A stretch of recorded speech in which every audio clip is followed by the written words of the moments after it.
So, thank you again for joining us. We'll take another question that has come from one of the parents. Okay, here we go.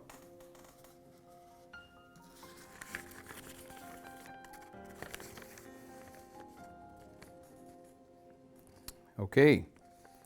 My teenager is actually hiding things or doing things in a certain way. I know it is wrong, but how do I let him know that he is wrong? I'll give you two simple principles. The first principle is building the bond with your teenager is an important key. Why build a bond with a teenager? When you build a bond with a teenager is when you can have this heart-to-heart talk, a transparent talk. You know, you must have heard this expression, there is an elephant in the room, but nobody talks about it. Many a times I've seen the children speak it. I've seen then the mother sending me a message and saying, we know there is an elephant inside the room. We know there is a problem here, but nobody wants to talk about it. Because if one person steps on to the other person's toe, then that person will step on to your toe, because there is also a lot of issues. You know, I recently one of the question on social media that came in, one of the social media platforms that came in is that, George uncle, I know, my mom is actually doing something wrong, and I know I have the proof for it.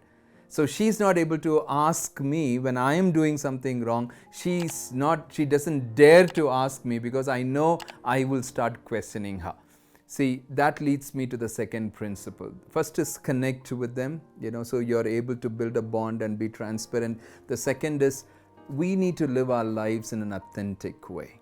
We can't ask our children to change when our lives have not changed. I can't ask my teenager to behave in a certain way if I have not set an example.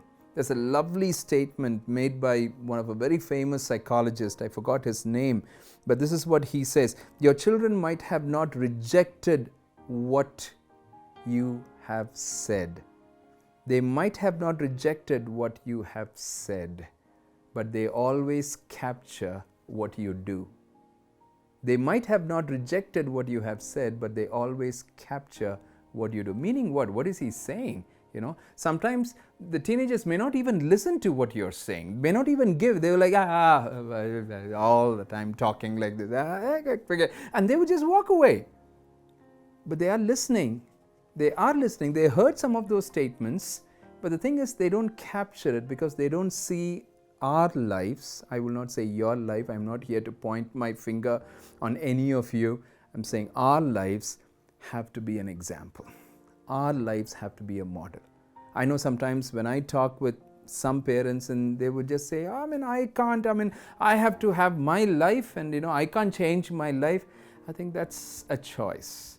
If you want to compromise on your children, that's your choice, absolutely your choice. But our lives have to speak louder than words. I will say that again. Our lives have to speak louder than words. Today, it's the life of authentic living. It's a life that matches with the talk. We have too many people who talk, but we don't see the walk, the talk.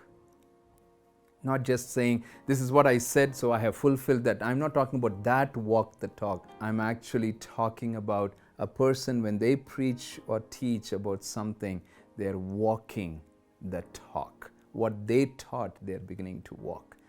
That's what your children need. That's what your teenagers need. And then they would never, never, never be able to deny your authentic living, your authentic life.